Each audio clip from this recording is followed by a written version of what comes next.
Truk tronton bermuatan limbah tak kuat menanjak dan terbalik di tanjakan Jalan Raya Purwakarta Bandung wilayah Sukatani, Purwakarta, Jawa Barat Senin, tanggal 16 Agustus tahun 2021, malam.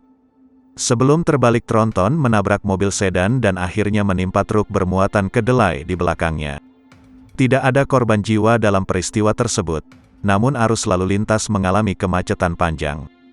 Polisi unit Laka Lantas Polres Purwakarta langsung melakukan olah TKP setibanya di lokasi kecelakaan di Jalan Raya Purwakarta Bandung wilayah Sukatani, Purwakarta, Jawa Barat Senin malam. Kecelakaan yang melibatkan 3 kendaraan tersebut bermula ketika truk tronton dengan nomor polisi B9211 Kit yang mengangkut limbah melaju dari arah Purwakarta menuju Bandung. Saat itu arus lalu dalam kondisi macet dari arah yang sama sebuah mobil box mencoba menyalip tronton.